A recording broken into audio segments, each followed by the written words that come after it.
poem is called Peter's Poem. He wept.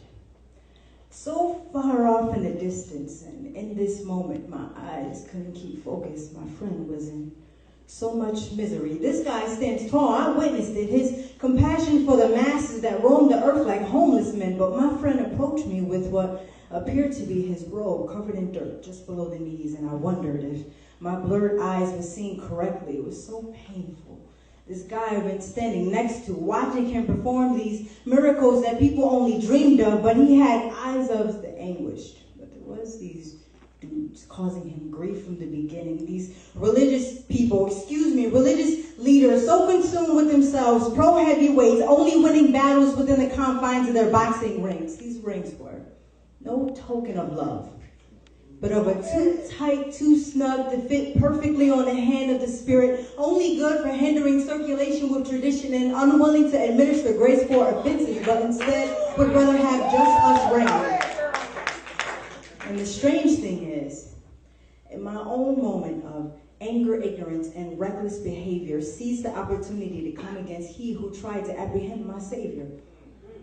My Savior, who put forth his hand when I went from faith to doubt. I walked this marvelous light, godly detained by love, who came to rescue me.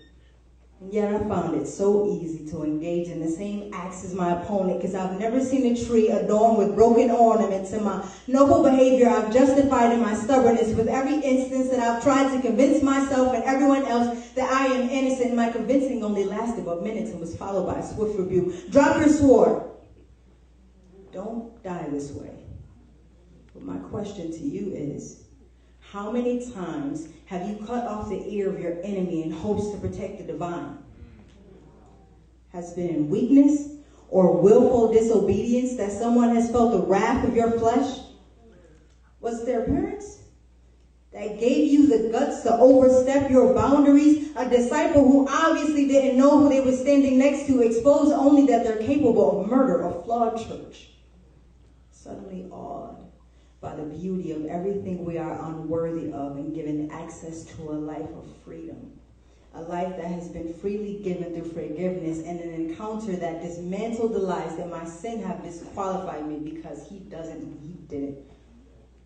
When he deliberately gave me a job to be about my Father's business. Do you love me? Feed my sheep. With your eyes roaming to and fro without a connection that matches your heart's affection, do you love me? Feed my sheep.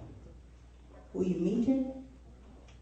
With your free will all packed up in your Timbs, sneaks, and suitcases, do you love me? Feed my sheep.